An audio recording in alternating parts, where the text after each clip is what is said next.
जय हिंद। इतिहास विमर्श में आप सभी का एक बार फिर से स्वागत है।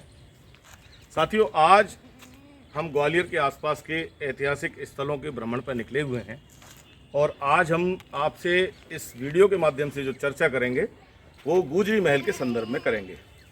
गुजरी महल, जहां वर्तमान में राज्य पुरातत्व संस्थान का संग्रहालय है, राजा मानसिंह तोमर की रानी गुजरी, जो गुजरी रानी थी निन्नी मृगनयनी, उसके लिए इस महल का निर्माण किया गया था।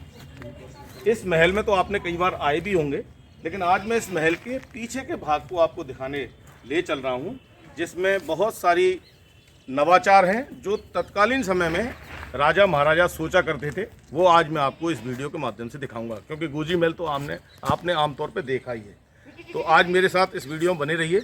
आज इसमें हम काफ़ी चर्चा करने वाले हैं, तो आइए मेरे साथ। देखिए साथियों, आपने गुजरी महल संग्रहालय देखा ही है, गुजरी महल भी देखा है। आज हम गुजरी महल के पीछे का स्थान आपको दिखाने जा रहे हैं। जो पीछे का भाग है वो भी बहुत महत्वपूर्ण है। प्राचीन काल में जब किलों का, गढ़ियों का निर्माण होता था तो उसके मजबूती के लिए विशेष रूप से ध्यान दिया जाता। ये पीछे का पार्ट है, आप देखें, ये आपको एक अलग डिजाइन दिखाई दे रहा होगा। ये इस किले की प्राचीर को मजबूती प्रदान करने के लिए है, जिससे इसकी नींव मजबूत रहे, दीवारें मजबूत रहें। इसलिए इस तरह के ये स्ट्रक्चर यहाँ बनाए गए, जो 4-4, 5-5 फुट के आपको जो चबूतरे दिखाई दे रहे हैं, और इस पूरे एरिया में आप देखेंगे इस तरीके से। और इसमें इसका जो पानी है, बरसात के पानी को संरक्षण करने की दृष्टि से भी कुछ ऐसी कैनाल बनाई गई हैं जहाँ से पानी नीचे जाके तालाब में आता था। और अभी मैं आपको वो स्थान भी दिखाऊँगा जहाँ जो रानियाँ थीं, राजपूत रानियाँ, वो स्नान करती थी, उनका स्नानागार था, और किस प्रकार से उसको उन्होंने एक व्यवस्थित बड़े स्नानागार के रूप में बताया। मैं अभी आपको वहाँ भी लेके चलता हूँ, आइए। देखिए साथियों, मैंने अभी आपको बताया था जो गुजरी रानी थी निन्नी मृगनयनी, वो और अन्य जो उनके शाही स्त्रियाँ थीं, वो इस प्रकार के बाथरूम में स्नान किया करती थी। जो राई गांव से पानी आया था वो पाइप के माध्यम से, यहाँ मैं अभी आपको हौद दिखाऊंगा, उस हौदों में वो पानी जाता था और वो पानी फिर बाद में इन बाथरूमों में आता था और उसी पानी को वो आगे इस्तेमाल करते थे। तो ये पूरे बाथरूम बने हुए हैं। तो ये पूरा का पूरा स्ट्रक्चर उसी समय का है। देखिए, मैंने अभी आपको बताया था जो राई गांव से पानी आया था गुजरी रानी के लिए, ये जो टेराकोटा का पाइप है, ये मिट्टी का पाइप, आप अंदर देखिए इसको, इस प्रकार से ये पाइपलाइन के माध्यम से, ये उसी समय का पाइप है। ये इस प्रकार के गोल पाइप के माध्यम से वो पानी जो है वो ग्वालियर तक लाया गया था। राजा महाराजाओं की कहानी है और रानियों की शर्तें। तो इसी प्रकार से आपको और दिखाते हैं, आइए। तो देखिए साथियों, अब आए हम वो आपको टैंक दिखाते हैं जहाँ वो पानी का संरक्षण करते थे, उन पाइप के माध्यम से जो पानी आता था राई गाँव से। ये देखिए आप, ये टैंक है। अब ये पूरी तरीके से अव्यवस्थित है, लेकिन किसी समय इस प्रकार के जो टैंक थे, यहाँ 2-3 टैंक हैं जिनमें पानी का संग्रह किया जाता था और वो पानी बाद में इस्तेमाल में लाया जाता था। और ये जो गुजरी महल संग्रहालय के पिछला हिस्सा है, ये पिछला भाग राज परिवार के लोगों के चहलकदमी करने के लिए और गार्डन में टहलने के लिए हुआ करता था। ये पूरा एक पीछे गार्डन था उनका, एक पक्का चबूतरा भी है। और हम यहाँ देखें, इस पर आने के लिए एक रैंप बना हुआ है। ये गुजरी महल का एक पिछला दरवाज़ा है। इस दरवाजे से वे समय समय पे आते थे। ये पूरा रैंप है और यहाँ आके वो अपने बाग में सैर किया करते थे। तो इस प्रकार से वो पूरा परकोटा है, आप देखें। और ये परकोटा आपको यहाँ से देखेंगे तो देखते में, यहाँ देखिए दूर देखें, मैं अपने कैमरामैन मित्र से कहूँगा, वो आपको ग्वालियर का जो, जिसको ग्वालियर गेट कहते हैं हम, लधेड़ी द्वार जिसको हम कहते हैं, वो ग्वालियर गेट है। वो यहाँ से दिखाई दे रहा है, दूर से दिखाई दे रहा है। लधेड़ी द्वार के ऊपर मैंने एक शॉर्ट वीडियो बनाया है, तो आप इतिहास विमर्श में उसे देख सकते हैं। तो यहाँ से ये पूरा विहंगम दृश्य देखें, और ये देखते हुए हम पीछे देखें, किले का ये प्राचीर दिखाई दे रहा है। ये पूरा प्राचीर है और गोपाचल पर्वत का ऊपर उसकी पूरी एक प्राचीर है। और ये विक्रम महल का कुछ पार्ट दिखाई दे रहा है, जो विक्रम सिंह जाट के समय का बनाया गया। और ये एक चीज़ में आपको यहाँ, ये हाथी आपको दिखाई दे रहा होगा, देखिए आप गौर से, ये हाथी है। तो एक सजावट के लिए हाथी को शुभ माना जाता था, उस दृष्टि से इसको यहाँ बनाया गया है। तो वो हाथी देखिए कितना सजा हुआ है, और वो उस समय की उस हाथी की कलाकृति को भी इंगित करता है कि किस प्रकार वो अपने जानवरों को भी तैयार करते थे और ऐसे सजे हुए हाथियों पर वो सवारी के लिए निकला करते थे। देखिए, हम भारतीय समाज को देखें तो भारतीय समाज में मंदिर इत्यादि की बहुत महत्वपूर्ण भूमिका है और हर जगह हम मंदिर देखते हैं छोटे छोटे, क्यों सभी आस्था के केंद्र सनातन परंपरा में मंदिर रहे। ये मैं आपको दिखाना चाहूँगा। यहाँ किसी समय एक मंदिर के रूप में थे। ये भारवाहक यक्ष हैं और इनके ऊपर धरणी जो उसका लेंटर वगैरह बिछाया जाता था और छत का निर्माण किया जाता था। ये अब भग्नावशेष हैं और ये इनको यहाँ रख दिया गया है। ये इसके नीचे का पार्ट है। तो इसमें यहाँ खंभे के माध्यम से उसको स्ट्रक्चर को तैयार किया जाता था।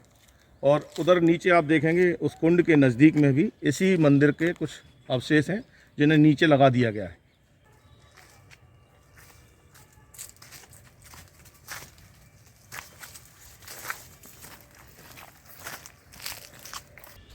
और साथियों, अब हम चलते हैं उस स्थान पर जहां 1857 की क्रांति के बाद जो अंग्रेज़ों का अधिकार किले पर हो गया था और उसके बाद 1882, 83 और 84 इस बीच में जितने भी अंग्रेज सैनिक शहीद हुए या अंग्रेज अफसर शहीद हुए, उनके यहाँ कब्रगाहें बनाई गई और ये भी गुजरी महल संग्रहालय के पीछे वाले भाग में ही है। तो देखिए इस प्रकार से है। और इस समय चूँकि बरसात और उसके बाद का सीज़न है तो झाड़ियाँ आपको दिखेंगी, लेकिन इस तरह के कई सारे ये कब्रगाहें आपको दिखेंगी। इसके अंदर भी हैं उस प्राचीर के आसपास तक, और इधर किले की तलहटी तक, वहाँ ये सारी कब्रें हैं। और तो इन अंग्रेज़ों के जो वंशज हैं वो समय समय पर यहाँ आते हैं अपने पूर्वजों के प्रति श्रद्धा सुमन अर्पित करने के लिए, और लगभग दिसंबर माह में वो आते हैं यहाँ। तो ये आपको बहुत मिलेंगे। और आपको यहाँ मैं थोड़ा मोर पंख भी दिखाना चाहूँगा। मोर यहाँ बहुत हैं। ये देखिए, मैं एक मोर पंख आपको यहाँ दिखाऊँ। मैं आपको ऐसे तमाम मोर पंख यहाँ देखने को मिल सकते हैं यदि आप आएंगे। देखिए कितना खूबसूरत ये मोर पंख है और ये पूरी तरह से प्राकृतिक है। मोर इस पंख को छोड़ के गई है। तो ये पूरा इलाका जो है बड़ा रमणीक है। और यहाँ हम ग्वालियर दुर्ग में जब कभी आएँ तो इन स्थानों को भी देखें जो आज तक किसी ने ज़्यादातर देखे नहीं और कोई इसके बारे में बताता भी नहीं। और देखिए, अब मैं आपको बताऊं, ये मैंने जो आपको बताया था, ये 1882, 83 और 84 के बीच के जो शहीद हुए अंग्रेज़ों के, उनके यहाँ नाम है। ये एच थॉमसन हैं, टीटोय है, वॉटकिंग्स हैं, ये आपके मॉर्गन वगैरह, ये सारे नाम इनके लिखे हुए हैं। कोले, जॉन्स, ये सारे नाम जो हैं ऐसे इन सारे जो कब्रें हैं उनके ऊपर ये नाम लिखे हुए हैं किन किन सैनिकों के हैं। और न सिर्फ नाम लिखे बल्कि उनकी रैंक, किस रैंक के थे, कौन सी उनकी बटालियन थी, वो भी इसमें दिए हैं। ब्रिटिश कालीन उनके जो चिन्ह है वो चिन्ह बनाया हुआ है। तो ऐसे हर एक उस पर उन्होंने इसको तैयार किया है अपने शहीद सैनिकों को श्रद्धांजलि देने के लिए। और देखिए साथियों, अब मैं आपको गुजरी महल संग्रहालय के जो पूर्वी भाग है उसकी ओर आपको ले चलता हूँ। यहाँ देखिए, ये एक कुआं है। प्राचीन में काल में जो है कुएँ जल संरक्षण संवर्धन की दृष्टि से बहुत महत्वपूर्ण हुआ करते थे और इनसे ही पानी की सप्लाई होती थी। तो ये कुआं है जहाँ से जो गार्डन ये दिखाई दे रहा है, पहले बहुत अच्छा गार्डन था, इसमें पानी सिंचाई के लिए जाता था। और ये आप दो पिलर देख रहे होंगे यहाँ, ये दो पिलर, एक ये और एक ये। इन पिलर में जो चौड़ाई की वजह से अमूमन जब हम उसमें रेट देखते हैं तो वो बगल में होता है, छोटे छोटे होते हैं, उसमें गिर्री होती है। लेकिन यहाँ आप देखेंगे ये दोनों पिलर के बीच में दूरी है। इसके बीच में एक चमड़े का एक बहुत बड़ा एक खोल होता था।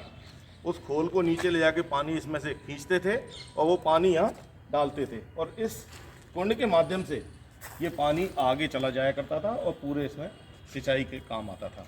पीछे हम देखेंगे इस महल के जो सेवादार थे, सर्वेंट क्वार्टर्स बने हुए हैं।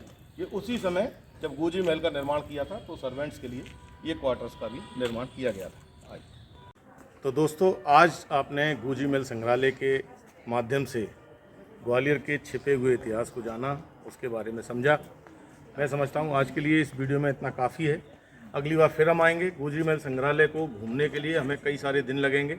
एक एक गीतिका पर हम चर्चा करेंगे। तो आज के लिए इतना ही।